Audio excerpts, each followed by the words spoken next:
한국? 거기는 중국의 속국이야. 한국은 절대 안 돼. 중국으로 가면 다 지원해준다니까. 여기 미국의 한 가정집에서 모녀가 심하게 다투고 있습니다. 한 여성이 얼굴로 빨개진 채로 한국은 절대로 안 된다며 화를 내고 결국 딸은 눈물을 흘리며 방으로 들어가 버리고 마네요. 그러나 이 여성은 이후 한국을 가게 되고 딸의 유학을 전폭적으로 지지하게 되었다고 하는데요. 과연 어떤 일이 있었던 걸까요? 안녕하세요. 저는 미국에서 잘 나가는 회계사로 일을 하고 있는 리밍이라고 합니다. 저는 중국계 미국인이에요. 16살 때 미국으로 이민을 왔죠. 저는 평생을 중국인 부모님과 중국의 교육을 통해 중국이 우월하다고 생각하며 살아왔습니다. 그러다 보니 다른 아시아 국가들과 중국이 비교당할 때면 기분이 나쁘더라고요. 특히 그 중에서도 한국은 더 심했습니다. 저는 한국은 완전히 열등하다고 생각해왔으니까요. 심지어 어렸을 때부터 학교에서 선생님들은 매 수업마다 강조했습니다. 한국은 중국의 속국이었고 한글은 한자를 모방한 열등한 문자라고 말이죠.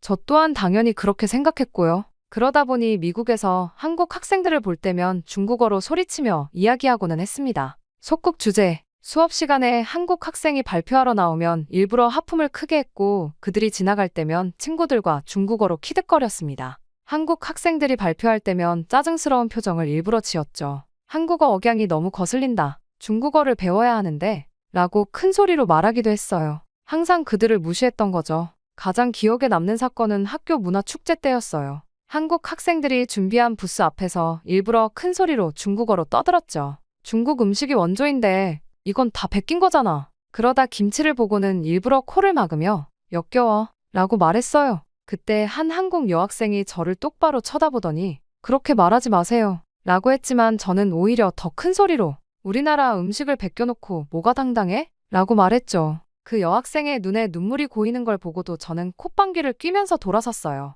한 번은 한국 역사 수업 시간에 제가 일부러 손을 들고 선생님, 한국은 원래 중국의 속국이었다고 들었는데요? 라고 말한 적도 있어요. 교실이 순식간에 조용해졌죠. 선생님은 당황하신 눈치였지만 차분히 설명해 주셨어요. 하지만 저는 고개를 저으며 우리 중국 선생님이 그렇게 안 가르치셨는데요? 라고 말했죠. 그날 방과 후 한국 학생들이 모여 울고 있는 걸 보고도 저는 승리감을 느꼈죠. 중국보다 열등한 그들이 더 우월한 척 하려는 모습을 두고 볼 수는 없었으니까요. 물론 지금 생각해보면 그때의 제 모습이 한심하기만 합니다. 제가 얼마나 어리석었는지 그리고 그런 행동들이 다른 이들에게 얼마나 큰 상처를 주었는지 이제야 깊이 깨닫게 됐어요. 하지만 그 시절의 저에겐 그것이 유일한 버팀목이었죠. 낯선 나라에서 새로운 언어를 배우며 적응해야 하는 16살 소녀에게 그런 우월감은 하나의 피난처였던 겁니다. 그리고 그때에는 몰랐죠. 제가 모든 것을 고스란히 돌려받을 것이라는 걸 말입니다. 그렇게 오랜 시간이 흘러 저는 성공한 회계사가 되어 있었습니다. 예쁜 집도 장만했고 주말이면 골프도 치러 다녔죠. 심지어 딸 에밀리는 벌써 16이 되었어요. 제가 미국에 처음 발을 디뎠던 나이입니다. 그리고 저에게는 그 누구보다 어여쁜 딸이죠. 하지만 딸의 방에서 흘러나오는 소리는 매일 저를 불편하게 만들었어요. 엄마, 이 노래 진짜 좋지 않아요? 하며 에밀리가 들려주는 한국 노래를 들을 때면 고등학교 시절의 그 불편한 감정이 되살아났습니다. 특히 에밀리가 한국어를 따라 부르려 할 때면 속에서 무언가가 끌어올랐죠. 게다가 에밀리의 방은 한국 문화의 전시장 같았어요. 벽에는 한국 아이돌 포스터가 가득했고 책장에는 한국어 교재가 꽂혀 있었죠. 딸의 침대 옆 협탁에는 한글로 쓰여진 일기장도 놓여 있었습니다. 일기장을 볼 때마다 제 마음 한구석이 불편해졌어요. 제가 그토록 무시하던 문자로 제 딸이 자신의 비밀스러운 이야기를 적고 있다니. 주말이면 에밀리는 한국 드라마를 봤어요. 거실 소파에 앉아 한국어 자막을 읽으며 울기도 하고 웃기도 했죠. 저는 그런 에밀리를 볼 때마다 일부러 중국 드라마를 보자고 했습니다. 이게 진짜 아시아의 문화야 하면서요. 하지만 에밀리는 엄마, 중국 드라마는 너무 뻔해요 라고 대답했죠. 한 번은 에밀리의 SNS를 우연히 보게 된 날도 있었어요. 자기소개란에 한국어로 나는 너를 사랑해 라고 적혀 있었죠. 그 순간 제 마음속에서 뭔가가 울컥 치밀어 올랐어요. 고등학교 시절 제가 한국 학생들을 괴롭혔던 기억이 떠올랐거든요. 특히 교실에서 한국어를 비웃었던 그때가 생생했죠. 특히 에밀리의 책상 서랍에서 한국 대학교 팸플릿을 발견했을 때는 정말 충격이었어요. 서울대학교, 연세대학교, 고려대학교. 제 딸이 그토록 제가 무시하던 나라의 대학을 찾아보고 있었다니. 그때 저는 처음으로 제 편견이 얼마나 깊은지 직면하게 되었습니다. 에밀리의 친구들이 놀러 올 때면 더욱 괴로웠어요. 그들은 다들 케이팝을 좋아했고 한국 음식을 먹고 싶어 했죠. 가끔은 한국인 친구들이 놀러 오기도 했어요. 그건 정말 힘들더라고요. 제 딸이 그런 열등한 아이들과 친구라는 것을 믿고 싶지가 않았거든요. 그러던 어느 날 저녁, 에밀리가 한국 요리를 해보겠다고 했어요. 김치찌개를 만든다고 하더군요. 순간 저는 우리 집에서 그런 냄새 나는 음식은 안 돼. 라고 소리를 질렀죠. 이후 에밀리의 눈에 눈물이 고이는 걸 보고도 저는 한 발도 물러서지 않았어요. 그리고 그날 밤, 에밀리의 방에서는 한동안 흐느끼는 소리가 들렸습니다. 에밀리의 책상에는 항상 한국어 단어장이 펼쳐져 있었죠. 한자어를 배울 때면, 봐, 이건 원래 중국어에서 온 거야. 라고 말하곤 했어요. 하지만 에밀리는, 알아요. 근데 한국어에서는 다르게 쓰여요. 라고 대답했습니다. 그럴 때마다 저는 말문이 막혔어요. 이런 상황에서 가장 힘든 건 중국 이야기만 나오면 에밀리의 태도가 완전히 달라진다는 점이었어요. 평소엔 착하고 공손한 아이였지만 제가 중국의 위대함을 이야기하려 할 때면 한숨을 깊게 쉬며 자리를 피했습니다. 한 번은 중국 전통 의상을 입어보라고 했더니 피아노 레슨이 있다며 서둘러 집을 나가버렸죠. 중국 음식점에 가자고 하면 숙제가 많다고 했고 중국 영화를 보자고 하면 갑자기 피곤하다며 방으로 들어가 버렸어요. 제가 중국 친구들을 초대했을 때는 더했습니다. 에밀리는 아예 방문을 잠그고 나오지도 않았어요. 식사 시간이 되어서야 나왔지만 중국의 경제 발전에 대한 이야기가 나오자마자 난 숙제해야 해요. 라며 다시 방으로 달아나 버렸죠. 평소 공부할 때는 거실에서 하던 숙제도 제가 중국 이야기를 꺼내면 방에서 하겠다고 했습니다. 완전히 중국 문화를 배척하는 모습에 제 마음은 더욱 더 아파왔죠. 이런 상황이 계속되면서 에밀리와 저희 관계는 점점 멀어져 갔습니다. 주말 저녁 식사 시간에도 대화는 줄어들었고 에밀리는 방에서 한국 드라마를 보는 시간이 늘어났죠. 저는 그런 상황이 불편했지만 어떻게 해야 할지 몰랐어요. 제 안에 편견이 너무 깊었던 거죠. 그러다 결국 사건이 터지고 말았습니다. 어느 날 아침 에밀리가 갑자기 한국 유학을 선언하고 만 것이죠. 그 순간 제 세상이 무너지는 것 같았습니다. 고등학교 시절에 오만함이 되살아나 저는 격렬하게 반대했어요. 한국은 원래 중국의 속국이었다고, 한글은 한자를 모방한 열등한 문자라고 학교에서 배웠던 왜곡된 역사들을 늘어놓기 시작했어요. 하지만 에밀리는 이미 인터넷을 통해 모든 것을 알고 있었습니다. 제가 한국이 중국의 속국이었다고 하자 에밀리는 역사적 사실을 하나하나 짚어가며 반박했어요. 고조선 시대부터 현대까지 한국의 독자적인 역사를 설명했죠. 한글이 한자를 모방했다는 말에는 세종대왕의 한글 창제 과정과 그 과학적 원리를 설명하며 맞섰습니다. 저는 너무나도 당황스러웠어요. 제가 알고 있던 모든 사실들이 거짓이었다는 걸 에밀리가 증거와 함께 보여줬거든요. 하지만 제 마음속 깊이 박혀있는 편견은 쉽게 사라지지 않았습니다. 오히려 더 강하게 반발했어요. 중국의 경제력을 이야기하고 영토의 크기를 언급하고 할 수 있는 모든 이야기를 동원했죠. 그러자 에밀리는 한숨을 쉬며 자신의 방으로 들어갔어요. 그리고 그날 이후로 매일 아침 식사 시간이 전쟁터가 되었습니다. 제가 중국의 위대함을 강조하면 에밀리는 한국의 현재를 이야기했어요. K-팝, 한국 드라마, IT 기술, 반도체, 심지어 중국 젊은이들도 한국 문화를 동경한다고 했죠. 그렇게 시간이 갈수록 갈등은 점점 더 깊어졌어요. 에밀리는 더 이상 제 말을 들으려 하지 않았고 저는 딸의 선택을 인정할 수 없었습니다. 식사 시간에 대화는 줄어들었고 주말에도 서로 마주치지 않으려 했죠. 집안에는 무거운 침묵만이 가득했어요. 그러던 어느 날부터 에밀리는 방과 후 카페에서 일하기 시작했어요. 처음에는 용돈을 위한 건 줄 알았는데 알고 보니 한국행 비행기 티켓을 사기 위해 시작한 것이더군요.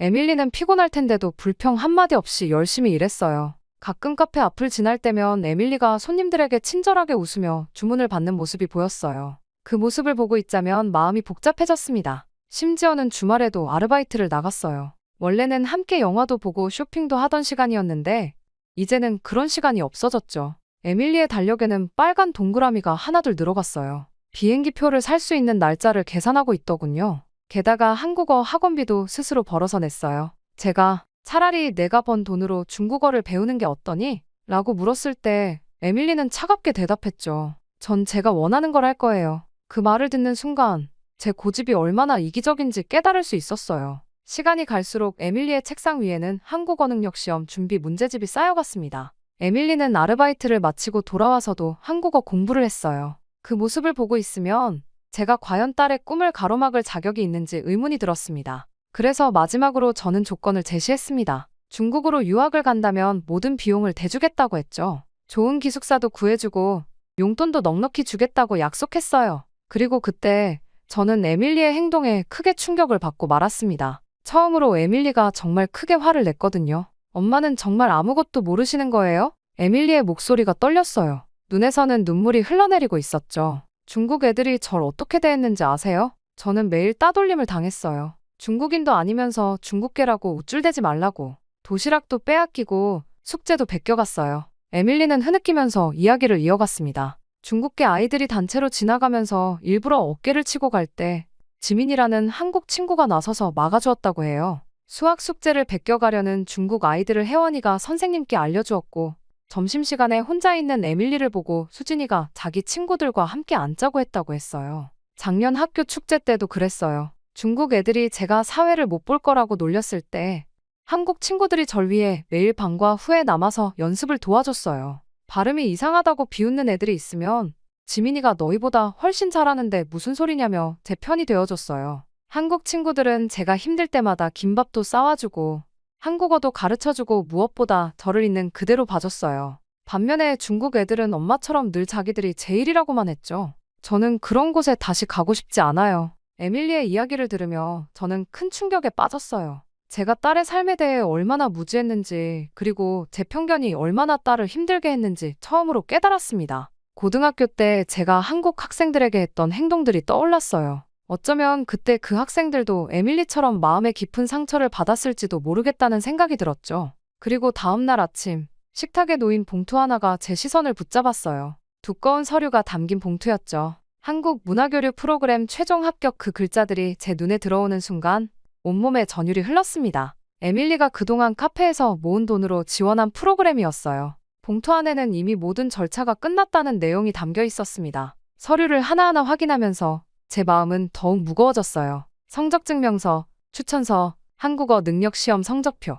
에밀리가 얼마나 철저하게 준비했는지 알 수 있었죠. 특히 친구들의 따돌림 이야기를 들은 후라 더욱 마음이 아팠어요. 그 힘든 시간을 보내면서도 이렇게 착실하게 준비해온 거였어요. 저는 프로그램 내용을 자세히 살펴보았습니다. 서울의 명문 고등학교와 연계된 6개월 과정이었죠. 수업은 물론 한국 가정에서의 홈스테이도 포함되어 있었어요. 에밀리는 모든 것을 완벽하게 계획했더군요. 프로그램 비용, 생활비, 심지어 비상금까지. 카페에서 번 돈으로 하나하나 맞춰놓은 예산표를 보며 가슴이 먹먹해졌습니다. 심지어 담임 선생님의 추천서에는 에밀리의 또 다른 모습이 담겨 있었어요. 어려움 속에서도 학업을 게을리하지 않았다는 것, 한국 문화를 이해하려 꾸준히 노력해왔다는 것, 그리고 다른 학생들과 어울리며 문화적 다양성을 실천하고 있다는 내용이었죠. 그동안 제가 얼마나 편협한 시각으로 에밀리를 보았는지 깨달았습니다. 프로그램 지원 에세이는 제 마음을 더욱 아프게 했어요. 저는 매일 아침 한국어 단어 50개를 외웁니다. 잠들기 전에는 한국 드라마를 보며 발음을 따라합니다.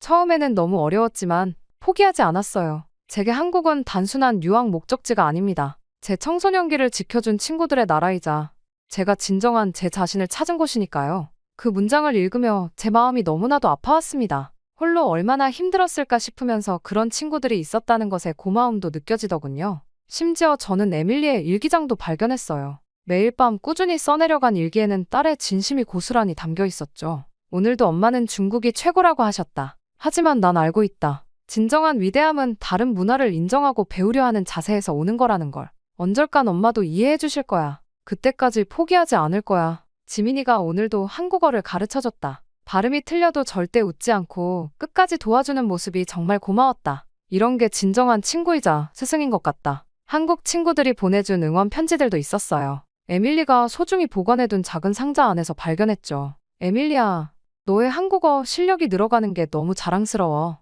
내가 우리나라에 관심을 가져주는 것만으로도 고맙고 행복해. 너는 정말 멋진 아이야. 지민, 처음엔 조용한 전학생이었는데 이제는 우리 반에서 없어서는 안 될 친구가 됐네. 한국 유학의 꿈을 꼭 이루길 바랄게. 파이팅, 혜원. 그 순간 집으로 돌아오는 에밀리의 발자국 소리가 들렸어요. 평소처럼 다녀왔습니다. 라고 하고 방으로 들어가려는 순간 제가 부르자 에밀리는 긴장한 듯 돌아보았죠. 아마도 제 책상 위에 놓인 서류 봉투를 발견했을 거예요. 에밀리, 엄마가 못 알아차려서 미안해. 제 말에 에밀리의 눈이 커졌어요. 내가 얼마나 힘들었는지, 얼마나 열심히 준비했는지 이제야 알게 됐어. 에밀리의 눈에 눈물이 고였어요. 그동안 혼자서 모든 걸 준비하면서 얼마나 외롭고 두려웠을까요? 매일 새벽 일찍 일어나 한국어를 공부하고 학교가 끝나면 카페에서 일하고 늦은 밤까지 프로그램 지원 준비를 하면서도 단 한 번도 지친 내색을 하지 않았던 우리 딸이었어요. 결국 에밀리는 흐느끼기 시작했어요.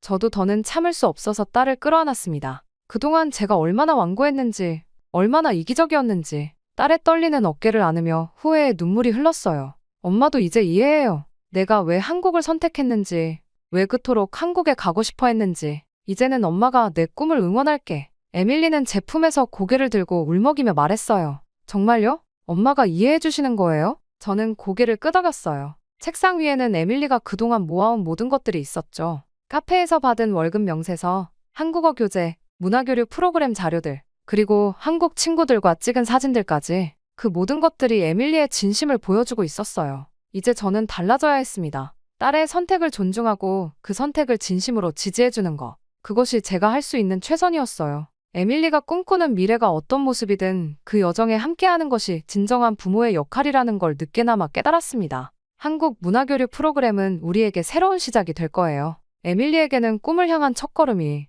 저에게는 편견에서 벗어나는 계기가 될 것입니다. 이제 우리는 새로운 여정을 시작하려 합니다. 서로를 더 이해하고 존중하며 함께 성장해 나가는 그런 여정을요. 그날 밤, 오랜만에 에밀리와 함께 저녁을 먹었어요. 에밀리가 좋아하는 한국 음식점에서요. 딸이 행복해하는 모습을 보며 생각했습니다. 때로는 자녀의 선택을 믿고 기다려주는 것, 그것이 진정한 사랑이라는 것을요. 그렇게 한국 음식점에서의 저녁 식사 후, 저는 중요한 결정을 내렸어요. 에밀리를 보내기 전에 직접 한국을 가보기로 한 거죠. 딸을 보내는 부모로서 그곳이 정말 에밀리가 꿈꾸는 그런 곳인지 확인하고 싶었거든요. 비행기표를 예약하고 호텔을 알아보는 동안에도 마음이 복잡했습니다. 고등학교 시절부터 굳어진 편견들이 여전히 저를 붙잡고 있었거든요. 하지만 이제는 달라져야 했어요. 에밀리의 행복을 위해서라도 제 편견과 정면으로 마주해야 했습니다. 그리고 마침내 인천공항에 발을 디딘 순간 저는 충격에 휩싸였습니다. 제가 상상했던 후진국의 모습은 어디에도 없었습니다. 오히려 미국의 어느 공항보다도 현대적이고 효율적으로 운영되고 있었죠. 자동화된 입국 시스템, 깔끔한 시설, 친절한 직원들. 이건 제가 알고 있던 한국이 아니었어요. 게다가 공항에서 서울로 가는 길은 더 큰 충격의 연속이었습니다. 양쪽으로 늘어선 높은 빌딩들, 반듯하게 정돈된 도로, 깨끗한 거리. 특히 지하철은 믿기지 않을 정도로 발달해 있었어요. 우리 집 근처 중국 마을의 시끄럽고 어수선한 모습과는 전혀 달랐죠. 서울에 도착하자 첫 번째로 찾은 곳은 에밀리가 다니게 될 학교였어요. 현대적인 시설과 쾌적한 환경에 또 한 번 놀랐습니다. 도서관은 24시간 개방되어 있었고 각종 첨단 기자재들이 구비되어 있었죠. 더욱 놀라웠던 건 학생들의 모습이었어요. 자유로운 분위기 속에서도 질서정연했고 선생님들과의 관계도 존중과 친근함이 조화를 이루고 있었습니다. 특히 대학 교수님과 만난 것은 정말 큰 전환점이었어요. 교수님은 문화적 편견에 대해 깊이 있는 통찰을 들려주셨죠. 편견은 누구나 가지고 있습니다. 중요한 건 그것을 인정하고 극복하려 노력하는 자세예요. 그 말씀이 제 마음 깊이 와닿았어요. 지금껏 제가 얼마나 완고했는지 돌아보게 되었죠. 특히 인상 깊었던 건 한글 박물관 방문이었어요. 한글의 창제 과정과 과학적 원리를 배우면서 제가 얼마나 무지했는지 깨달았습니다. 모든 백성이 쉽게 읽고 쓸 수 있도록 만든 문자라는 점, 소리의 원리를 바탕으로 체계적으로 만들어졌다는 점, 한자를 모방했다던 제 생각이 얼마나 잘못되었는지 알게 됐어요. 밤이 되어도 서울의 거리는 안전했어요. 늦은 시간에도 사람들이 자유롭게 돌아다녔고 여성들도 편하게 다닐 수 있었죠. 미국에서는 상상할 수 없는 광경이었어요. 24시간 문을 연 편의점, 늦게까지 운영되는 지하철, 언제든 잡을 수 있는 택시, 모든 것이 편리하고 안전했습니다. 경복궁을 방문했을 때는 또 다른 감동이 있었어요. 현대적인 빌딩 숲속에 고스란히 보존된 전통 건축물들, 첨단 기술과 전통이 이토록 자연스럽게 공존할 수 있다는 게 놀라웠습니다. 궁궐을 안내해 주시는 분의 설명을 들으며 한국의 역사와 문화에 대한 제 무지를 다시 한번 실감했어요. 한국의 교육열도 인상적이었어요. 도서관마다 늦은 시간까지 공부하는 학생들, 영어로 자유롭게 대화하는 젊은이들. 에밀리가 이런 환경에서 공부하게 된다고 생각하니 마음이 놓였습니다. 게다가 외국인 학생들을 위한 지원 시스템도 잘 갖춰져 있었어요. 그리고 마지막 날, 남산 타워에 올라가 서울의 전경을 바라보며 생각했어요. 제가 얼마나 편협한 시각으로 세상을 보고 있었는지, 그리고 그런 제 편견이 얼마나 딸의 꿈을 가로막고 있었는지를요. 반짝이는 도시의 불빛들이 마치 제 마음속 어둠을 밝혀주는 것 같았습니다. 저는 호텔로 돌아와 에밀리에게 전화를 걸었어요. 잘못 알고 있었네. 이곳은 정말 내가 꿈꾸던 그대로의 곳이구나. 전화기 너머로 들려오는 에밀리의 흐느낌 소리에 저도 눈물이 났어요. 귀국 비행기 안에서 저는 깊은 생각에 잠겼어요. 한국은 제가 고등학교 때 배웠던 그런 나라가 아니었습니다. 오히려 많은 면에서 미국보다도 앞서 있었고 전통과 현대의 조화도 완벽했죠. 이제는 자신 있게 말할 수 있어요. 에밀리의 선택이 옳았다고요. 귀국 비행기 안에서 창밖을 바라보며 지난 며칠간의 한국 방문을 돌이켜보았어요. 붉은 노을이 구름 사이로 비치는 모습이 마치 제 마음처럼 복잡했죠. 이번 여행은 단순히 딸의 유학을 확인하러 간 것이 아니었습니다. 제 마음속 깊이 자리 잡은 오래된 편견과 마주하고 그것을 극복하는 여정이었어요. 서울의 마지막 밤, 호텔 창문 너머로 보였던 도시의 불빛들이 아직도 선명합니다. 31층 높이에서 내려다본 서울은 마치 별들이 땅으로 내려앉은 것 같았어요. 그 찬란한 빛은 마치 제 편견이라는 어둠을 밝혀주는 것 같았죠. 고등학교 시절, 제가 얼마나 좁은 시야로 세상을 바라보았는지,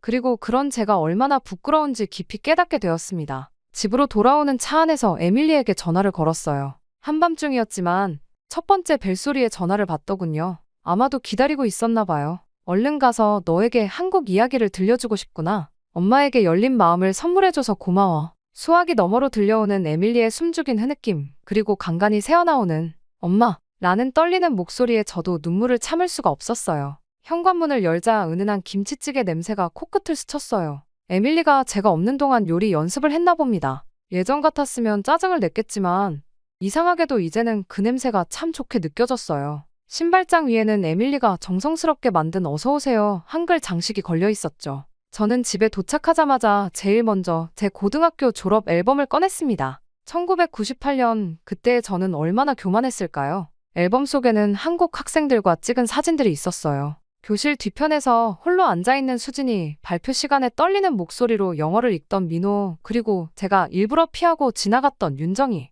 그들의 웃는 얼굴 뒤에 얼마나 많은 상처가 숨어 있었을까. 가슴이 아팠습니다. 그리고 너무나도 미안한 감정이 들었죠. 이후 저는 에밀리의 방에 들어가 보았어요. 달빛이 스며드는 창가에는 푸른빛 무드등이 켜져 있었고 벽에는 한국 지도가 붙어 있었죠. 서울, 부산, 제주도, 각 도시마다 노란 별표가 찍혀 있었어요. 에밀리가 가보고 싶은 곳들이겠죠. 책상 위에는 한글 교재들이 가지런히 정리되어 있었고 형광펜으로 중요한 부분을 표시한 흔적이 역력했어요. 주말이 되자 에밀리와 함께 차이나타운에 익숙한 식당에 갔어요. 단골집이었죠. 그동안 늘 중국 음식이 최고라고 주장하며 한국 음식을 폄하했던 제가 이번에는 달랐습니다. 다음에는 한국에 함께 가보자. 제 말에 젓가락을 들고 있던 에밀리의 손이 살짝 떨렸어요. 놀라움과 기쁨이 섞인 표정으로 저를 바라보더군요. 한국 방문 사진들을 정리하면서 하나하나 되새겨보았어요. 인천공항의 유리천장을 통해 쏟아지던 햇살, 서울의 화려한 야경, 고즈넉한 경복궁의 처마 끝에 맺힌 빗방울, 그리고 한글 박물관에서 찍은 사진들을 보며 자음과 모음이 만나 만들어내는 과학적인 조합에 다시 한번 감탄했습니다. 이제는 매일 아침 에밀리의 한국어 공부를 돕고 있어요. 부엌에서 아침 식사를 준비하면서 한국어 팟캐스트를 틀어놓고 서툰 발음으로 따라하다가 실수하면 함께 웃기도 해요. 가끔은 에밀리가 선생님이 되어 제 발음을 교정해주죠. 엄마, 아니에요가 아니라 아니에요예요. 억양이 중요해요. 한국 친구들의 부모님께도 연락을 드렸습니다. 처음엔 많이 망설였어요. 하지만 용기를 내어 전화를 걸었죠. 그동안 제가 보였던 오만한 태도를 사과드리고 싶었거든요. 뜻밖에도 그분들은 오히려 저를 따뜻하게 맞아주셨어요. 우리 아이들이 서로의 문화를 이해하는 다리가 될 거예요. 전화기 너머로 전해지는 진심 어린 목소리에 눈시울이 붉어졌습니다. 그리고 이제 저는 에밀리의 한국 유학 준비를 돕기 시작했어요. 이제는 제가 먼저 나서서 필요한 것들을 찾아보고 준비해 주었죠. 한국의 홈스테이 가정과도 연락을 주고받으며 딸의 새로운 시작을 진심으로 응원하게 되었습니다. 어느 날 저녁, 에밀리가 제게 작은 선물을 건넸어요. 한글로 쓴 편지였죠. 서툴게 적힌 글씨였지만 그 안에 담긴 진심이 고스란히 전해졌어요. 엄마, 이해해 주셔서 감사해요. 저는 꼭 한국과 중국 문화를 잇는 다리가 될 거예요. 이제 저는 딸이 자랑스럽습니다. 편협했던 저와 달리 에밀리는 늘 열린 마음으로 세상을 바라보았어요. 다른 문화를 존중하고 이해하려 노력했죠. 오히려 제가 딸에게서 많은 것을 배웠습니다. 요즘은 아침마다 에밀리와 함께 한국어 공부를 해요. 한글을 배우면서 그 과학적인 원리에 다시 한번 감탄하게 되고 한국 문화를 알아가면서 새로운 시각을 갖게 됩니다. 이제는 제가 먼저 한국 드라마를 찾아보기도 하고 한국 음식점을 검색해보기도 해요. 고등학교 동창들과 연락이 닿았을 때 저는 당당하게 말할 수 있었어요. 제 딸이 한국으로 유학 간다고, 그리고 그게 얼마나 자랑스러운 일인지를요. 예전에 저였다면 상상도 못했을 일이죠. 이제 에밀리는 곧 한국으로 떠납니다. 하지만 두렵지 않아요. 오히려 기대가 됩니다. 딸이 두 나라의 문화를 이해하는 가교 역할을 하게 될 거라 믿기 때문이에요. 그리고 저 역시 계속해서 변화하고 성장할 거예요. 한국 방문은 제 인생의 전환점이 되었습니다. 오랜 편견에서 벗어나 새로운 시각으로 세상을 보게 된 계기였죠. 무엇보다 소중한 딸의 마음을 진정으로 이해하게 된 특별한 여정이었어요.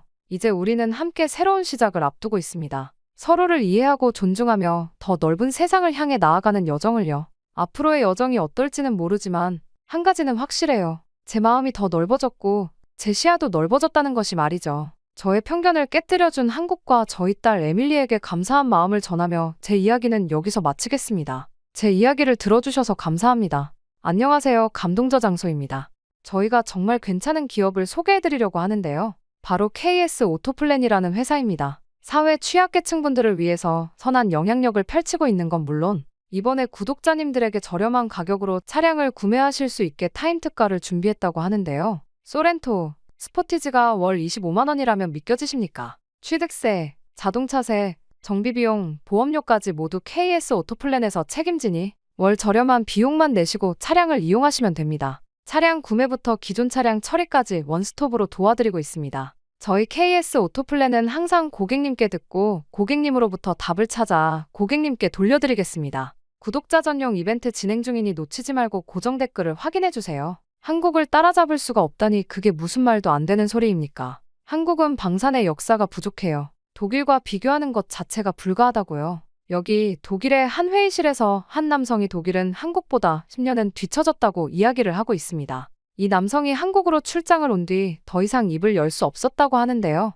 대체 이곳에서는 무슨 일이 있었던 걸까요? 오늘의 사연 시작합니다. 안녕하세요. 제 이름은 토마스 밀러입니다. 독일 라인메탈사의 전차 시스템 수석 엔지니어죠. 15년 경력의 레오파르트 전차 개발팀의 리더이죠. 하지만 제 일상에는 늘 불편한 것이 하나 있었습니다. 바로 한국이죠. 아니, 정확히 말하면 한국의 방산기술을 향한 지나친 자부심 말입니다. 독일인들에게 한국은 여전히 생소한 나라입니다. 전자제품이나 자동차는 좋을지 몰라도 첨단 방산기술, 말도 안 되죠. 모방은 잘하겠지만 원천기술은 여전히 서유럽의 전유물이라고 생각했습니다. 특히 전차 같은 첨단 무기는 오랜 시간의 기술 축적이 필요한 분야니까요. 그런데 이런 사실들을 받아들이지 못하는 한국인들을 보면 진짜 기가 차고는 합니다. 저희 회사에도 김준호라는 한국인 동료가 있는데 정말 심각할 정도로 오만하거든요. 솔직히 제가 한국을 좋아하지 않는 가장 큰 이유 중 하나라고 볼 수 있습니다. 매일같이 출근을 하면 쓸데없이 뒤처져 있는 한국 방산의 위대함을 이야기하고는 해요. 이런 모습은 원래 북한인들한테나 보이는 모습 아닌가요? 게다가 목소리는 또 얼마나 큰지 귀가 따가워서 가끔은 이어폰을 끼고 있을 때도 있습니다. 여러모로 한국인들은 가진 것도 없으면서 과할 정도로 사람들에게 민폐를 끼친다는 생각이 들어요. 솔직히 회사에 출근하면 김준호와 마주쳐야 한다는 생각에 미리 스트레스를 받을 정도입니다. 그렇게 아침 8시 라인메탈 본사 연구동. 역시나 오늘도 어김없이 김준호가 서 있네요. 그 시끄러운 한국이 동료 말이에요. 우리 팀의 전자시스템 엔지니어인데 아행 공대 박사 출신의 수재라고는 해도 전형적인 아시아인의 모습을 갖고 있습니다. 게다가 지나친 애국심에 과도한 자부심까지 정말 불편하고 싫어요. 토마스 씨, 오늘도 일찍 오셨네요. 이거 보셨어요? 폴란드에서 K 전차 도입하기로. 벌써부터 말을 끊고 싶었지만 이미 김준호는 스마트폰을 제 눈앞에 들이밀고 있었습니다. 15년차 수석 엔지니어인 제가 이제 겨우 5년차인 아시아 직원의 한국 자랑을 또 들어야 하다니. 그것도 매일 아침이라니요. 아침부터 또 시작이군. 저는 한숨을 내쉬며 커피를 받아들었습니다. 레오파르트 개발팀 리더로서의 자존심이 상하는 순간이죠. 우리 독일은 80년이 넘는 전차 개발의 역사를 가지고 있습니다. 2차 세계대전부터 이어온 독일의 정교한 기술력은 세계가 인정하는 사실이에요. 그런데 고작 한국이라니 자존심이 상하네요. 물론 김준호의 실력은 인정합니다. 아행 공대 박사 출신의 최연소 수석 연구원이니까요. 하지만 이 지나친 자부심만큼은 정말 견디기 힘듭니다. 그저 아시아 사람들 특유의 과시욕이라고밖에 볼 수 없었죠. 토마스 씨, K 전차의 자동장전 시스템은 레오파르트보다 2배나 빠르다는 거 아셨어요? 게다가 회의실로 도망치듯 걸음을 옮겼지만 김준호는 여전히 제 뒤를 따라오고 있었습니다. 마치 한국의 기술력을 알리는 게 자신의 사명이라도 되는 것처럼요. 전형적인 아시아인들의 오버라고 생각했죠. 서양의 기술을 베끼기만 하면서 마치 자신들이 발명한 것처럼 굴더니 이제는 독일 기술을 뛰어넘었다고 어이없는 말을 들을 때마다 속으로 비웃었습니다. 김준호 씨, 우리는 지금 새 레오파르트 엔진 출력 문제를 논의해야 하는데 하지만 제 말은 끝나지 못했습니다. 갑자기 긴급 임원회의 소집 알림이 울렸거든요. 평소라면 있을 수 없는 일이었습니다. 독일인들에게 갑작스러운 회의는 최악의 무례니까요. 급하게 회의실에 들어서자 이미 모든 임원들의 얼굴이 굳어 있었습니다. 최근 10년간 본 적 없는 표정이었죠. 그리고 이후 CEO가 던진 첫마디는 충격적이었습니다. 폴란드 계약이 완전히 무산됐네. 순간 회의실이 얼어붙었습니다. 120억 유로 규모의 레오파르트 수출 계약이 백지화됐다는 거예요. 이유는 단 하나, 폴란드가 한국의 K 전차를 선택했기 때문이었습니다. 오랜 역사를 가진 저희 독일 방산기술이 신생 산업국가에 밀렸다는 게 믿기지 않았습니다. 임원들의 얼굴이 하나둘 창백해졌습니다. 우리의 자부심이었던 레오파르트가 그것도 한국산 전차에 밀렸다는 게 이해되지 않았거든요. 회의실에는 무거운 침묵만이 감돌았습니다. 자네들 둘이 한국에 다녀오게. 침묵을 깨고 들린 CEO의 지시는 청천벽력이었습니다. 한국으로 가는 것도 싫은데 거기다 하필이면 김준호와 함께라니요. 심지어 2주간의 현장 실사를 한국인과 함께 해야 한다니? 최악이었죠. 솔직히 말해서 아시아인들과 일하는 건 피하고 싶었거든요. 특히 김준호와는 더더욱이요. 제가 생각하기에 한국인들은 지나치게 감정적이고 비논리적이라고 생각했습니다. 그런데 그런 한국인인 김준호의 끝없는 한국 기술 예찬을 2주나 들어야 한다니 정말 최악이었죠. 프랑크푸르트 공항으로 향하는 차 안에서도 인천행 비행기 안에서도 역시나 김준호의 입은 쉴 새 없이 움직였습니다. 한국의 방산기술이 어떻게 발전했는지, K 전차의 성능이 얼마나 뛰어난지 창밖을 보며 귀를 막고 싶었지만 옆자리에서 들려오는 목소리를 피할 수는 없었네요. 도착하면 직접 보여드릴게요. 한국의 기술이 얼마나 뛰어난지 토마스 씨가 생각하시는 것과는 완전히 다를 거예요. 귀찮게 구는 김준호를 바라보며 저는 생각했습니다. 설마 독일을 뛰어넘었을 리가 없어. 분명 과대 광고겠지. 반도체나 만들지 고작 그 한국이 80년 전통의 독일 방산기술을 따라잡았다고. 12시간의 비행시간 내내 전 그렇게 확신했습니다. 독일의 기술력이 세계 최고라고. 그게 제 15년 경력이 말해주는 진실이라고요. 하지만 이게 제 오만의 시작이었다는 걸 그때는 몰랐습니다. 오랜 비행 끝에 인천공항에 도착한 건 이른 아침이었습니다.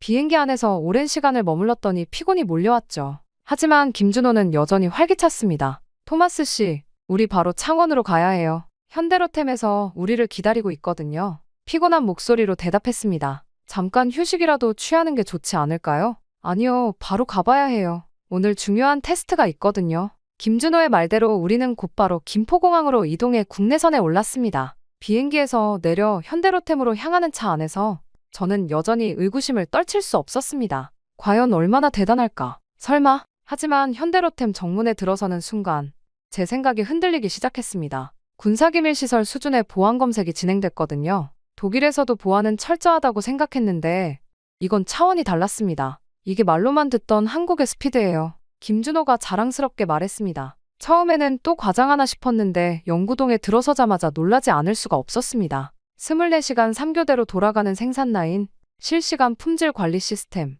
완벽에 가까운 자동화 설비까지. 특히 충격적이었던 건 스마트 팩토리 시스템이었습니다. 생산되는 모든 부품에 센서가 부착되어 실시간으로 데이터가 수집되고 AI가 이를 분석해 품질을 관리하고 있었죠. 레오파르트 생산 라인에서는 상상도 못할 광경이었습니다. 이건 우리보다 앞서 있는데. 제가 무심코 내뱉은 말에 김준호가 빙그레 웃었습니다. 이제 시작이에요. 실험동으로 가볼까요? 모니터를 통해 지켜본 자동장전 속도는 믿기 힘들 정도였습니다. 우리 레오파르트의 2배. 아니, 그 이상이었죠. 더구나 장전 정확도는 99.9%를 기록하고 있었습니다. 실험동으로 향하는 길에서 마주한 광경은 더 충격적이었습니다. 영하 40도의 혹한기 테스트실, 영상 50도의 고온 테스트실이 나란히 있었고 그 안에서는 K 전차가 끊임없이 가동되고 있었죠. 레오파르트는 영하 30도 이하에서는 성능을 보장할 수 없는데 말입니다. 저기 보이시나요? 자동장전 시스템 테스트 중입니다. 이건 불가능한데. 저는 무심코 독일어로 중얼거렸습니다.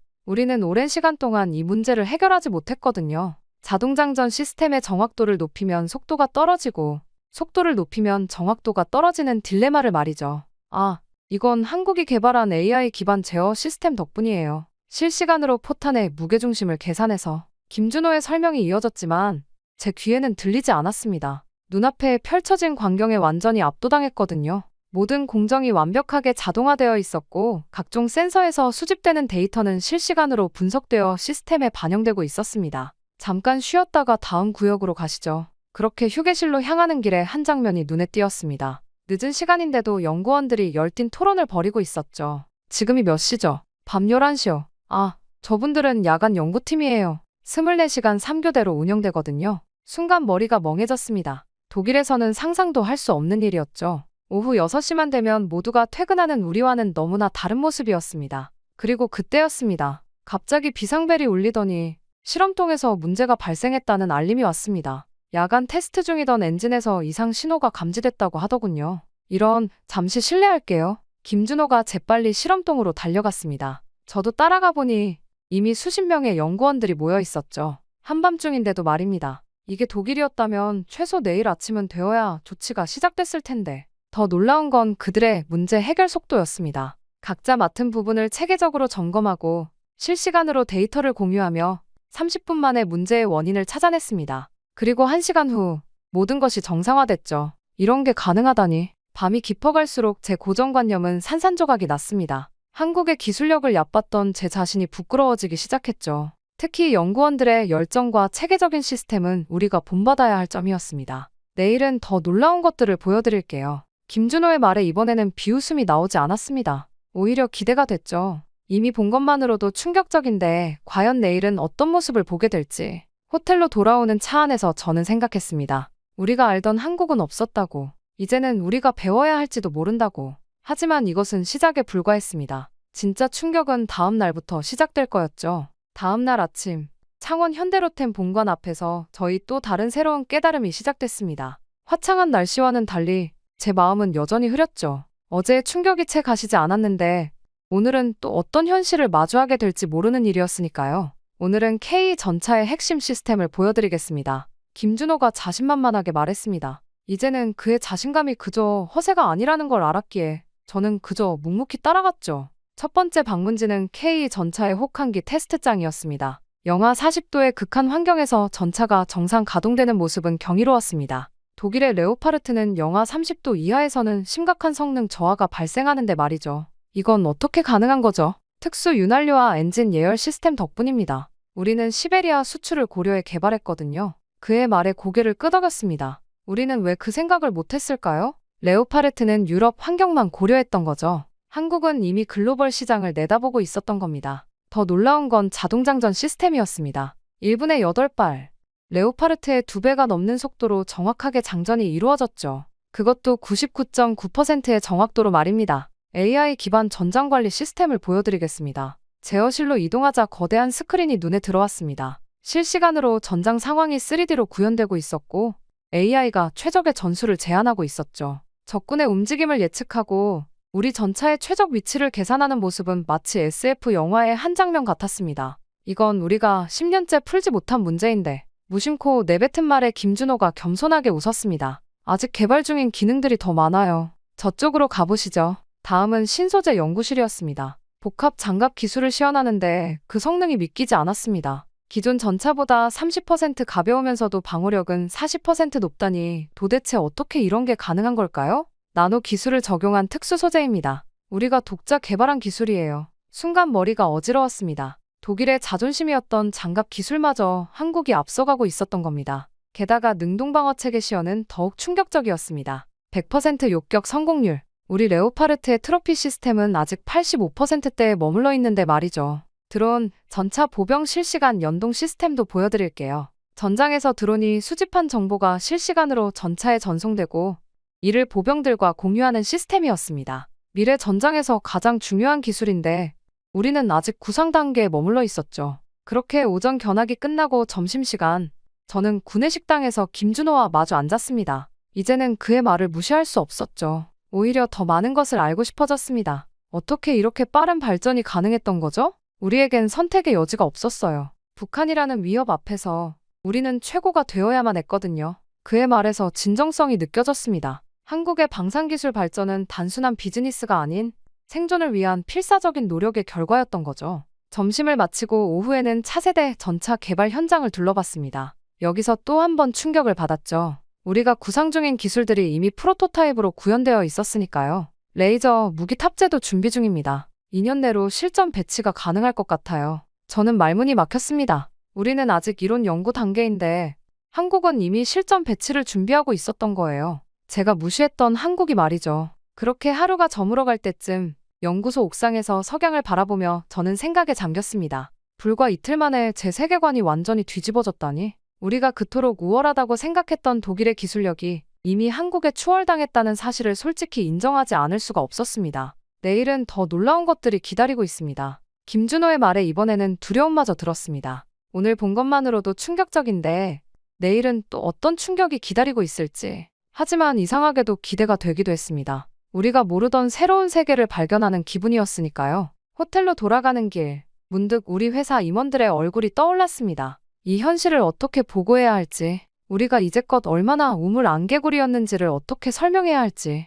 그리고 가장 중요한 건 우리가 어떻게 이 격차를 따라잡을 수 있을지. 밤이 깊어가는데도 이런 생각들이 머릿속을 맴돌았습니다. 그리고 한국 방문 사흘째가 되던 날, 저는 완전히 충격을 받고 말았습니다. 그날은 차가운 가을비가 추적추적 내리는 밤이었습니다. 현대로템 실험장의 거대한 LED 조명이 비에 젖은 아스팔트를 비추고 있었죠. 대형 전광판에는 야간 극한환경 테스트 진행 중이라는 문구가 번쩍이고 있었습니다. K 전차의 실전 테스트를 참관하는 날이었죠. 독일에서라면 이런 궂은 날씨에 테스트를 강행하진 않았겠지만 이곳은 달랐어요. 실험장 한켠에 설치된 임시 천막 아래서 테스트 준비 상황을 지켜보고 있노라니 차가운 빗방울이 간간히 얼굴에 닿았습니다. 비옷을 입은 정비사들이 마지막 점검을 위해 분주히 움직이는 모습이 눈에 들어왔죠. 한 정비사는 무릎을 꿇고 궤도를 점검하고 있었고 다른 이는 전자장비의 방수 상태를 확인하고 있었습니다. 오늘은 실전 상황을 가정한 종합 테스트입니다. 악천후속 전투 능력을 평가하죠. 김준호가 방수 케이스에서 태블릿을 꺼내며 설명했습니다. 화면에는 오늘의 테스트 시나리오가 상세히 표시되어 있었습니다. 30km 산악 기동의 수중도와 표적 타격까지 입이 떡 벌어지더군요. 물론 독일에서도 하는 테스트지만 이곳의 기준은 차원이 달랐습니다. 실시간 데이터 분석, 극한의 기상 조건, 24시간 연속 가동까지 레오파르트 테스트의 2배가 넘는 까다로운 조건들이 줄줄이 이어져 있었으니까요. 특히 눈에 띄는 건 불시 상황 대처 능력 평가라는 항목이었습니다. 하지만 이런 날씨에 테스트를 진행해도 괜찮을까요? 제 질문에 김준호는 잠시 하늘을 올려다보더니 의미심장한 미소를 지었습니다. 전쟁은 날씨를 가리지 않으니까요. 최악의 상황에서도 완벽해야죠. 지켜보고 회사에 돌아가서 당당히 이야기하자고요. 테스트를 시작하겠습니다. 관제실의 목소리와 함께 K 전차가 움직이기 시작했습니다. 엔진음이 울리는 가운데 65톤의 거대한 강철 괴물이 빗줄기를 가르며 나아갔습니다. 야간 투시경으로 촬영된 영상이 대형 스크린에 실시간으로 전송되고 있었죠.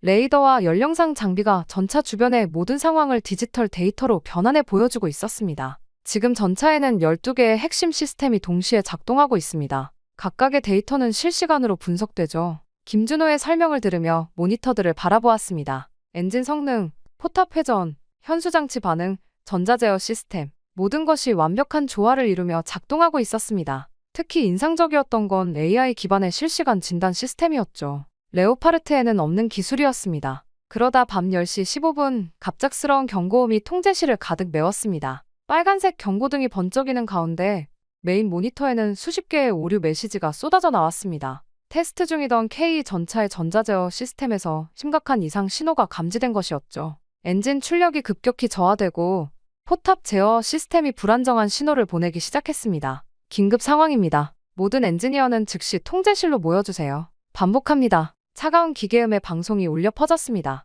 그리고 그 순간 믿기 힘든 광경이 펼쳐졌습니다. 이미 퇴근했던 연구원들이 하나둘 모습을 드러내기 시작한 겁니다. 누군가는 양복 차림 그대로 또 누군가는 운동복 차림으로 뛰어들어왔죠. 심지어 식사 중이었던 듯한 연구원도 있었습니다. 겨우 10분 만에 30명이 넘는 엔지니어가 모였습니다. 통제실의 대형 스크린에는 실시간으로 전차의 상태가 3D로 표시되고 있었습니다. 빨간색으로 표시된 부분이 심장처럼 깜빡이는 가운데 연구원들은 각자의 자리를 잡고 문제 해결에 착수했습니다. 모두가 숙련된 움직임으로 자신의 임무를 수행하기 시작했죠. 전자제어팀, 메인보드의 전류값 확인해주세요. 현재 240V, 정상치보다 13% 초과입니다. 엔진팀, 냉각수 온도 그래프 이상합니다. 소프트웨어팀, 로그 분석 시작하겠습니다. 각각의 전문가들이 마치 응급실의 의료진처럼 체계적으로 움직였습니다. 독일에서라면 상부의 결제를 기다리느라 몇 시간은 허비했을 테지만 여기서는 각 팀이 즉각적으로 판단하고 조치를 취했습니다. 수십 개의 모니터에는 복잡한 데이터들이 실시간으로 흘러나왔고 연구원들은 그것을 마치 쉬운 동화책을 읽듯 빠르게 분석했습니다. 이것 좀 보세요. 김준호가 가리키는 모니터에는 AI 분석 시스템이 가동되고 있었습니다. 과거의 모든 오류 데이터와 현재 상황을 실시간으로 비교 분석하면서 가능한 원인을 순서대로 나열하고 있었죠. 마치 의사가 환자의 증상을 진단하듯 정확하고 체계적이었습니다. 27분이면 충분합니다. 한 연구원의 자신감 넘치는 선언이 현실이 되는 데는 오래 걸리지 않았습니다. 정확히 27분 후 전자제어 장치에 미세한 오류가 발견됐습니다. 습도 센서의 오작동으로 인한 연쇄 반응이었죠. 비가 만든 높은 습도가 센서의 임계값을 넘어서면서 발생한 문제였습니다. 더 놀라운 건 그 다음이었습니다. 예비 부품이 마치 마법처럼 즉시 공급됐고 수정된 소프트웨어는 실시간으로 업데이트됐습니다. 모든 과정이 디지털화되어 있어 한치의 오차도 허용하지 않았죠. 새벽 1시, 모든 문제가 해결됐다는 녹색 신호가 모니터에 떴습니다. 이제 다시 테스트를 재개하겠습니다. 연구원들의 눈빛에서는 피곤함보다 승리의 기쁨이 더 크게 느껴졌습니다. 그들에게 이런 위기 상황은 또 하나의 도전이자 시스템을 완벽하게 만드는 기회였던 겁니다. 후줄근해진 와이셔츠에 넥타이도 풀린 채 모두가 자신의 자리로 돌아갔습니다. 하지만 어느 누구도 퇴근을 생각하지 않는 듯했죠. 그들의 눈빛에는 오히려 다음 과제를 기다리는 듯한 열기가 가득했습니다. 호텔로 돌아가는 차 안 빗방울이 여전히 창문을 두드리고 있었습니다. 김준호가 조용히 말을 건넸습니다. 이런 일이 있을 때마다 우리는 더 강해집니다. 실패를 두려워하지 않는 것, 그게 우리의 경쟁력이죠. 창밖으로 보이는 공장들의 불빛은 여전히 꺼지지 않고 있었습니다. 한밤중인데도 꺼지지 않는 불빛처럼 그들의 열정도 꺼질 줄 모르는 듯했어요.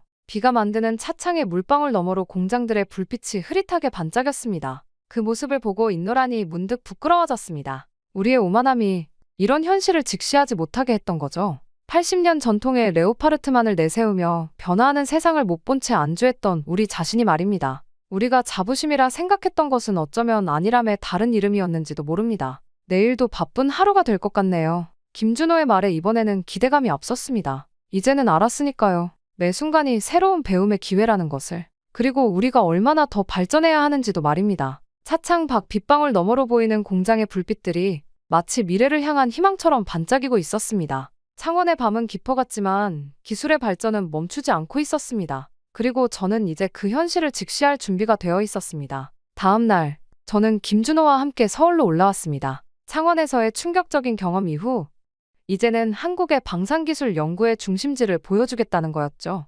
KTX에서 내려 강남으로 향하는 도로변, 간간히 내리는 가을비 사이로 마천루들이 빛나고 있었습니다. 저기 보이는 건물입니다. 김준호가 가리킨 곳은 검은 유리와 철골로 이루어진 초현대식 빌딩이었습니다. 국방과학연구소 특별연구센터라는 간판은 어디에도 보이지 않았지만 건물 주변의 삼엄한 경비만으로도 이곳의 특별함을 짐작할 수 있었죠. 보안 검색을 받으셔야 합니다. 1층 로비에서 시작된 보안 절차는 생체 인증부터 소지품 검사까지 마치 군사시설에 들어가는 것 같은 느낌이었습니다. 특히 눈에 띈 건 양자암호화 기반의 출입 통제 시스템이었죠. 독일에서도 아직 실험 단계인 기술이었습니다. 여기가 우리의 두뇌입니다. 44층 연구소에 들어서자마자 시선을 사로잡는 건 거대한 홀로그램 시스템이었습니다. 천장부터 바닥까지 이어지는 3차원 디스플레이는 마치 공상과학 영화의 한 장면 같았죠. 실시간으로 전 세계의 방산기술 동향이 입체적으로 표시되고 있었습니다. 미국의 에미레이 에이브럼스, 그리고 우리 레오파르트의 성능 분석 데이터까지. 그것도 우리도 몰랐던 세세한 부분까지 말이죠. 이건 어떻게 이런 데이터를? 실시간 3D 렌더링으로 구현된 전차들의 내부 구조가 눈앞에서 360도로 회전하며 각 부분의 성능을 보여주고 있었습니다. 엔진 효율, 장갑 강도, 전자제어 시스템의 반응 속도까지. 심지어 우리 개발팀도 공개하지 않았던 정보들이 데이터로 시각화되어 있었죠. 김준호는 여전히 그 특유의 미소를 지으며 대답했습니다. 우리는 모든 걸 연구합니다. 경쟁사의 장점도 단점도 모두요. 발전하기 위해서는 현실을 정확히 알아야 하니까요. 연구소 내부를 둘러보면서 점점 더 놀라움은 커져갔습니다. 복도를 따라 이어진 각 분야별 특화 연구실들은 마치 미래에서 온 듯했죠. 통유리 너머로 보이는 실험실들은 하나같이 최첨단 장비들로 가득했고 그곳에서는 밤늦은 시간임에도 불구하고 수십 명의 연구원들이 여전히 열중하고 있었습니다. 미래전투체계 연구실의 모습은 특히 충격적이었습니다. 인공지능과 전차를 결합한 무인 시스템을 개발하고 있었는데 테스트 중인 시스템은 0.1초 만에 전장 상황을 분석하고 최적의 대응을 도출해냈습니다. 시뮬레이션 화면에서는 AI가 통제하는 전차가 실제 전차 조종수보다 더 정교하게 움직이고 있었죠. 신소재 연구실은 또 다른 차원의 놀라움이었습니다. 나노 구조를 활용한 새로운 복합 소재가 테스트 중이었는데 이 소재는 전차의 중량은 30% 줄이면서 방호력은 40% 높일 수 있다고 했습니다. 현미경으로 본 소재의 구조는 마치 예술 작품 같았죠. 이쪽은 퀀텀 방호 시스템 프로젝트입니다. 특별 보안구역으로 이동하자 더욱 놀라운 광경이 펼쳐졌습니다. 양자역학 원리를 응용한 새로운 개념의 방어체계였죠. 미사일이 접근하기도 전에 궤도를 예측하고 교란시키는 시스템이라고 했습니다. 양자역학을 이용한 방어체계라고요? 네. 아직 개발 단계지만 5년 내 실전 배치가 목표입니다. 현재 성공률이 98.5%에 도달했어요. 제 놀란 표정을 보며 김준호가 덧붙였습니다. 우리는 현재가 아닌 미래를 준비합니다. 지금 우리가 개발하는 기술은 10년 후를 위한 거예요. 그의 말에 깊이 공감했습니다. 우리는 현재의 성공에 안주해 있었지만 한국은 이미 미래를 향해 달려가고 있었던 거죠. 잠시 쉬었다가 식사하러 가시죠. 밤 10시가 조금 넘은 시각 김준호가 저를 강남 한복판의 고층 빌딩으로 안내했습니다. 63층에 위치한 레스토랑이었죠. 통유리 너머로 서울의 야경이 파노라마처럼 펼쳐졌고 한강은 검은 비단처럼 도시를 가르며 흐르고 있었습니다. 와인 리스트를 건네받으며 처음으로 편안한 분위기에서 대화를 나눌 수 있었습니다. 솔직히 말씀드리면 처음엔 토마스 씨가 정말 싫었어요. 김준호의 갑작스러운 고백에 놀랐습니다. 그가 고른 프랑스 와인을 서버가 따르는 동안 잠시 침묵이 흘렀죠. 유럽의 오만함이 느껴졌거든요. 하지만 이해합니다. 저도 처음 독일에 갔을 때 그런 시선을 많이 받았으니까요. 와인잔을 돌리며 김준호는 자신의 이야기를 들려주었습니다. 아헨 공대에서 박사 과정을 밟을 때의 어려움, 아시아인이라는 이유로 받았던 차별, 그리고 그것을 극복하고 최고의 성과를 내기까지의 과정을 말이죠. 그의 목소리에는 씁쓸함과 자부심이 교차했습니다. 독일 교수님이 제 첫 논문 주제를 보고 웃으시더군요. 너무 야망적인 것 아니냐고요. 하지만 2년 후 저는 그 논문으로 국제학회 최우수상을 받았습니다. 그의 눈빛에서 당시의 결연한 의지가 다시 한번 타오르는 것을 볼 수 있었습니다. 그래서 더 증명하고 싶었나 봐요. 우리도 할 수 있다는 걸. 아니, 더 잘할 수 있다는 거려. 창 너머로 보이는 서울의 불빛들이 그의 말에 공감하듯 반짝였습니다. 그동안 제가 느꼈던 그의 과도한 자부심은 사실 이런 배경에서 나온 것이었구나 싶더군요. 미안해요, 김준호 씨. 제가 너무 편견에 사로잡혀 있었네요. 아니요, 오히려 감사합니다. 토마스 씨가 직접 보고 이해해 주셔서요. 식사를 마치고 나와 한강변을 걸었습니다. 밤바람이 차가웠지만 공기는 맑았죠. 반포대교의 달빛 무지개 분수가 밤하늘을 수놓고 있었고 강변을 따라 줄지어 선 빌딩들의 불빛이 강물에 반사되어 또 다른 도시를 만들어내고 있었습니다. 우리가 힘을 합치면 어떨까요? 독일의 경험과 한국의 혁신이 만난다면. 김준호의 제안에 저는 고개를 끄덕였습니다. 차가운 강바람을 맞으며 우리는 미래의 방산기술에 대해 이야기를 나눴습니다. 더 이상 경쟁자가 아닌 같은 꿈을 꾸는 동료로서 말이죠. 자정이 훌쩍 넘어 호텔로 돌아가는 차 안에서 김준호가 마지막으로 한 말이 가슴에 깊이 남았습니다. 우리의 목표는 단순히 남을 이기는 게 아닙니다. 더 나은 미래를 만드는 거죠. 독일과 한국이 함께라면 그 꿈이 더 빨리 이루어지지 않을까요? 그의 말에 깊이 공감했습니다. 이제 저는 알았으니까요. 진정한 경쟁력은 서로를 인정하고 배우는 데서 나온다는 것을. 그리고 한국이라는 나라가 가진 무한한 가능성도 말입니다. 호텔 창문 너머로 보이는 서울의 밤하늘에는 수많은 빌딩의 불빛이 별처럼 빛나고 있었습니다. 그 불빛들처럼 한국의 기술도 눈부시게 발전하고 있었고 이제는 저도 그 발전에 증인이 되어 있었죠. 더 이상 경쟁자가 아닌 함께 미래를 만들어갈 동반자로서 말입니다. 그렇게 모든 일정을 마치고 독일로 돌아오는 비행기 안에서 보고서를 마무리하며 저의 손가락이 키보드 위에서 잠시 멈췄습니다. 라인메탈 본사에 제출할 보고서의 마지막 문장을 쓰기가 이상하리만큼 망설여졌거든요. 한국에서 보낸 2주가 제 인생에서 가장 충격적인 시간이었다는 사실을 어떻게 담아내야 할지 고민됐습니다. 현대로템의 기술력은 라인메탈을 최소 10년 앞서가고 있으며 이 격차는 향후 더욱 확대될 것으로 예상됩니다. 마침내 타이핑을 마치고 노트북을 덮었습니다. 옆자리에서 자고 있는 동료 준호를 바라보며 쓴웃음이 났어요. 우리가 본사에 이 보고서를 제출하면 어떤 반응이 나올지 뻔히 보였거든요. 그리고 귀국 직후 열린 긴급 이사회에서 예상대로 보고서는 폭탄과 같은 충격을 주었습니다. 이게 말이 됩니까? 토마스, 우리가 10년이나 뒤처졌다니요? 이사회 멤버들의 얼굴이 하나같이 창백했어요. 하지만 제가 준비한 데이터는 너무나 명확했습니다. 현대로템의 생산 라인은 우리보다 5배 빠릅니다. 24시간 가동되는 스마트 팩토리 시스템은 우리의 10년치 연구개발 계획을 이미 실현해냈죠. 정비 시간은 우리의 일삼에 불과하고 생산 단가는 30% 이상 절감했습니다. 프레젠테이션을 넘기며 계속 말을 이었어요. 더 심각한 것은 기술 격차입니다. K 전차의 자동장전 시스템은 우리 레오파르트의 2배 속도를 자랑하고 AI 기반 전장관리 시스템은 이미 실전 배치 단계죠.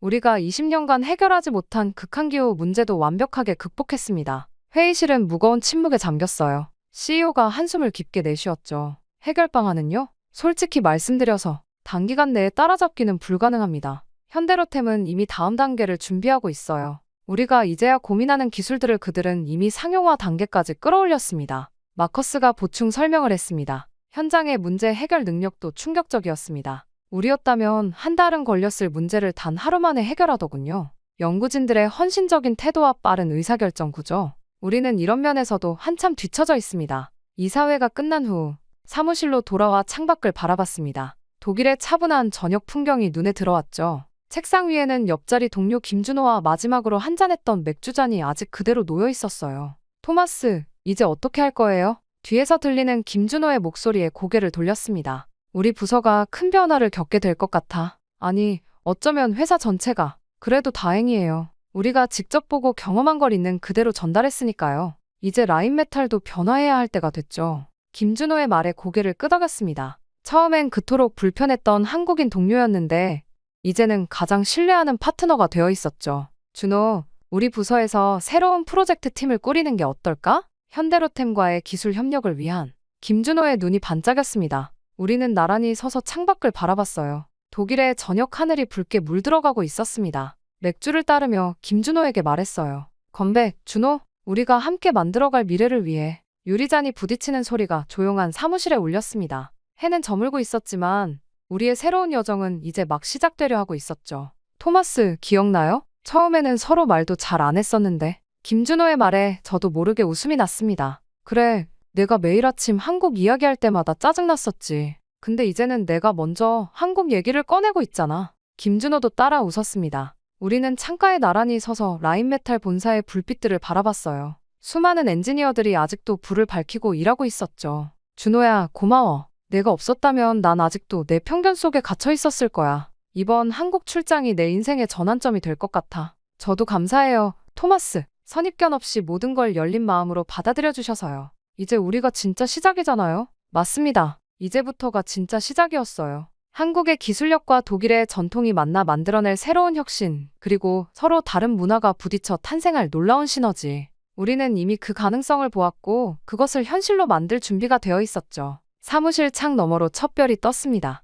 어둠이 내린 도시의 불빛들이 마치 우리 앞에 놓인 무한한 가능성처럼 반짝였어요. 저는 다시 한번 잔을 들어올렸습니다. 준호야, 우리가 바꿔나갈 라인메탈을 위해, 그리고 편견 없는 더 나은 세상을 위해서요. 김준호가 제 말을 이어받았습니다. 유리잔이 다시 한번 부딪혔고 그 맑은 소리가 새로운 시대의 시작을 알리는 종소리처럼 들렸습니다. 이제 우리는 알았어요. 진정한 혁신은 기술의 발전만이 아닌 서로를 이해하고 받아들이는 마음에서 시작된다는 것을. 그리고 그 여정의 첫걸음을 우리가 함께 내딛고 있다는 것을요. 창밖으로 보이는 별들이 더욱 밝게 빛나는 것 같았습니다. 마치 우리의 새로운 시작을 축복해주는 것처럼요. 앞으로 펼쳐질 제 미래가 어떨지는 모르지만 한 가지는 확실했습니다. 제가 훨씬 열린 사람이 되었다는 것을요. 그리고 준호와 한국을 통해 저희 오만함을 알아차릴 수 있었다는 것도 말이죠. 저의 이야기는 여기서 끝이 나지만 저는 계속해서 더 나아가려 합니다. 이제는 한국과 함께 말이죠. 저에게 이러한 깨달음을 준 준호와 한국에게 감사한 마음을 전하며 저의 이야기는 이만 마치겠습니다.